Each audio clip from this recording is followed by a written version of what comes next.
اللہ اکبر اللہ اکبر۔ معاشی اور معاشرتی بھنور میں پھنسا پاکستان۔ وہ بھی زمانہ تھا جب بجٹ کا عام آدمی سے بڑا گہرا تعلق ہوتا تھا۔ ایک عمومی خوف کی لہر پھیل جاتی تھی کہ شاید کچھ بنیادی ضروریات زندگی کی اشیاء مہنگی ہو جائیں گی، وگرنہ تمام سال کسی حکومتی اقدام سے مہنگائی کا سوال ہی پیدا نہیں ہوتا تھا۔ مارکیٹ میں طلب اور رسد اپنی رسا کشی میں مصروف رہتے تھے اور چیزیں مہنگی سستی ہوتی رہتی تھی۔ البتہ یہ گزرے وقتوں کی باتیں ہیں۔ المیہ یہ ہے کہ گزشتہ چند دہائیوں سے بجٹ تو محض ہندسوں کا ایک گورکھ دھندا بن کر رہ گیا ہے۔ الفاظ اور اعداد و شمار کا ایک الٹ پھیر ہے جسے بعض ہلکے میڈیا ڈپلومیسی کا خوشنما نام بھی دیتے ہیں، لیکن اب در حقیقت بجٹ معاشی ڈپلومیسی کے نام پر ملکی اور بین الاقوامی طور پر منافقت کا دور دورہ ہوتا ہے۔ گویا آئندہ سال کا بجٹ اور گزشتہ برس کی معاشی ناکامیوں یعنی اکنامک سروے آف پاکستان کا حقیقت سے کوئی تعلق نہیں رہ گیا، بلکہ دونوں معاشی منافقت کا پلندہ بن کر رہ گئے ہیں۔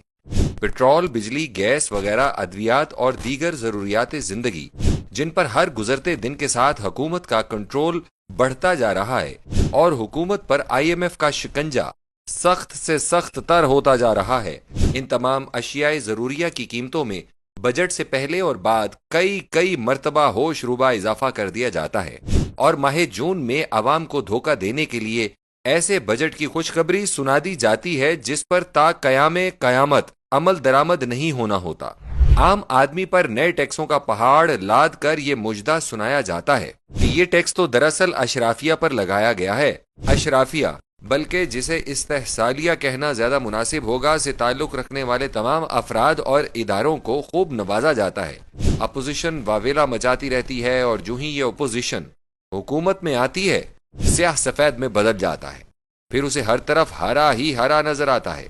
مہنگائی کو ختم کرنے کا دعویٰ کرنے والی حکومت نے گزشتہ مالی سال 2023-24 عیسوی کا اکنامک سروے آف پاکستان اور پھر ایک دن کے فصل سے 2024-25 عیسوی کا بجٹ پیش کر دیا ہے۔ گزشتہ برس کی کارگزاری کی بات کریں تو دنیا کی 5ویں بڑی آبادی کے حامل ملک کی شرح نمو صرف 2.31% رہی، جو شاید ہمارے خطے ہی نہیں دنیا کے ترقی پذیر ممالک میں کم ترین ہو۔ سرکاری اعداد و شمار نے بتایا کہ پاکستان کی فی کس آمدن $1680 تک پہنچ گئی ہے۔ ہماری حسرت ہی رہی کہ اس خواب سے بیدار نہ ہوں جس میں ملک کا ہر فرد سالانہ 4.5 لاکھ روپے سے زیادہ کما رہا ہو۔ سرمایہ کاری کی تمام جزیات تو بری طرح گرتی نظر آئیں، لیکن ایسا فارمولا لگایا گیا کہ کل سرمایہ کاری بڑھتی دکھائی گئی، شاید صرف کاغذوں میں ہی، کیونکہ گلی محلوں میں چھوٹا دکاندار، کھیتوں کھلیانوں میں چھوٹا کاشتکار ماتم کرتے نظر آتے ہیں۔ چھوٹی صنعتوں میں ہو کا سا عالم ہے۔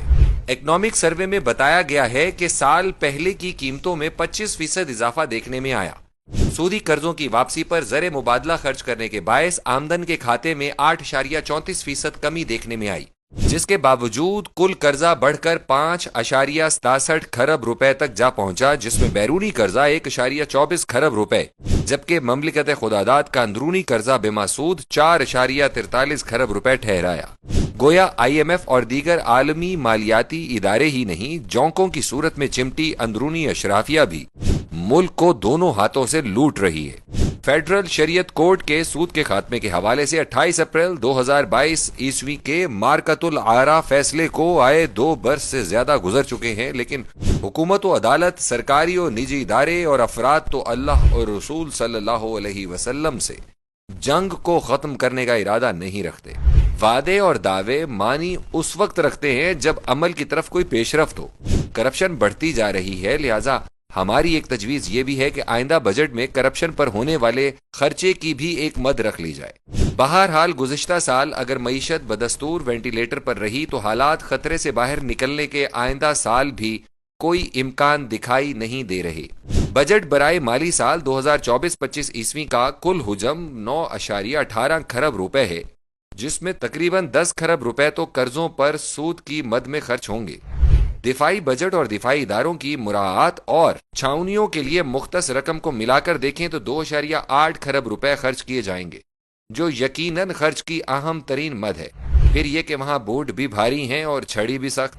پھر یہ کہ وہ ایف بی آر جس کے چیئرمین کے بقول ادارے میں سالانہ 700 ارب روپے سے زائد کی کرپشن ہوتی ہے، وہ تقریباً 13 کھرب کے ٹیکس اکٹھے کرے گی۔ بتایا جا رہا ہے کہ ٹیکس سے عوامی بہبود ہوگی، لیکن ٹیکس کا اکثر بوجھ عوام کو برداشت کرنا پڑے گا۔ بڑے جاگیردار، بڑے سرمایہ دار، سیاستدان، جج، جرنیل اور بیوروکریٹس تو ملک کی ترقی و خوشحالی کے لیے منصوبے بناتے ہیں، وہ کیوں زیادہ ٹیکس ادا کریں گے؟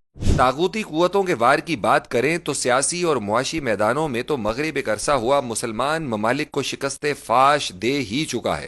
اگر بغور مطالعہ کیا جائے تو 57 مسلم ممالک کا طرز حکمرانی، انتظامی ڈھانچہ، عدالتی نظام، افواج کے طور طریقے سب اس مغربی اساس پر قائم ہے جس کی بنیاد سیکولرزم اور لبرلزم پر رکھی گئی ہے۔ معاشی حوالے سے ہم اس سے قبل پوسٹ مارٹم کر چکے ہیں اور آج تمام مسلمان ممالک کی معیشت بھی سود کے گورکھ دھندے میں جکڑی ہوئی ہے۔ البتہ معاشرتی اور خاندانی سطح پر بات کریں تو ابھی یہ قلعہ اپنی جگہ قائم ہے، اگرچہ اس کی فصیلیں بھی کچھ اپنوں کی نادانیوں اور کوتاہیوں اور کچھ غیروں کی سازشوں کے باعث تیزی سے شکست و ریخت کا شکار ہو رہی ہیں۔ کبھی حقوق نسواں کے نام پر بیک جنبش قلم پارلیمنٹ میں عورتوں کی سیٹیں 33% تک بڑھا دینا، ویلنٹائن ڈے اور عورت مارچ جیسی دجالی سرگرمیوں کی پشت پناہی کرنا، کبھی گھریلو تشدد کے نام پر ایسے بل کی منظوری کے لیے تگ و دو کرنا جس سے خاندانی نظام تہو بالا ہو جائے، پھر ٹرانس جینڈر ایکٹ کو قانون کی شکل دے کر مملکت خداداد میں ہم جنس پرستی اور پرورٹڈ سیکسوالٹی کو فروغ دینے کی کوشش کرنا، تعلیم کے لیے ناچو جیسے بیہودہ پروگرام کو سرکاری سرپرستی حاصل ہونا اور ہم جنس پرست عورتوں پر مشتمل ایک امریکی میوزک بینڈ کو پاکستان بھر کی یونیورسٹیوں اور آرٹس کونسلوں میں دورہ کروانا، ایبٹ آباد میں ایک شخص انتہائی بے باکی سے گے کلب قائم کرنے کی درخواست دیتا ہے اور علاقے کا ڈی سی آفس اسے ضروری کارروائی کے لیے مارک کر دیتا ہے۔ گویا ایک سوچے سمجھے منصوبے کے تحت ملک کے معاشرتی اور خاندانی نظام کو تباہ و برباد کرنے کی سعی جاری ہے، اور اس قسم کے شوشے چھوڑ کر دراصل امت مسلمہ کی نبض کو چیک کیا جاتا ہے کہ غیرت و حمیت کی نبض چل رہی ہے یا نہیں۔ اگر رد عمل میں بھرپور طریقے سے احتجاج ہو جائے تو کسی اگلے ایشو تک کے لیے پسپائی اختیار کر لی جاتی ہے، اور حمیت جس کا نام تھا گئی تیمور کے گھر سے کہ مصداق اگر خاموشی ہو تو فہول مطلوب۔ اسی فتنہ پردازی کے سلسلے میں ایک حالیہ کڑی کراچی میں حکومت سندھ کی یونیسیف کے تعاون سے شیر مادر بینک مدرز ملک بینک کے قیام کے اعلان کی صورت میں سامنے آئی۔ اس معاملے کی فقہی حیثیت پر تو علماء کرام نے سیر حاصل بحث کی اور حکومت سندھ کے اس اقدام کے خلاف دینی طبقات اور عوام الناس کے شدید احتجاج کے بعد فیصلے کو معطل کر کے شرعی رائے کے لیے اسلامی نظریاتی کونسل بھیج دیا گیا۔ یہ ایک ناقابل تردید حقیقت ہے کہ دور جدید کی بے لگام تمدنی ترقی نے نت نئے مسائل کا طوفان لا کھڑا کیا ہے۔ اہم اور کلیدی سوال یہ ہے کہ کیا دور جدید جس پر مغربی دجالی تہذیب کے گہرے اثرات ظاہر و باہر ہیں، اس تہذیب کے پروپیگنڈا سے متاثر ہو کر مسلمان ممالک ہر معاملے میں لبرل سیکولر طرز فکر پر عمل پیرا ہو جائیں، ایسی انتہا پسندی کی روش اختیار کر لیں کہ وحی کی رہنمائی کو پس پشت ڈال دیا جائے اور رضاعت جیسے اہم ترین دینی معاملے جس پر قرآن و حدیث کی نصوص قطعی دلالت کرتی ہے اسے بھی تختہ مشق بنا لیا جائے۔ ہم یہ سمجھتے ہیں کہ یہ جاہلیت جدیدہ ہے اور انسان پر ظلم و ستم ڈھانے اور اسے انفرادی اور اجتماعی طور پر تباہ و برباد کرنے میں جاہلیت جدیدہ جاہلیت قدیمہ پر بازی لے گئی ہے۔ اس کا انجام تباہی و بربادی کے سوا کچھ نہیں۔ اللہ تعالیٰ پاکستانی قوم اور اس کے زمام کار چلانے والوں کو ہدایت عطا فرمائے، آمین۔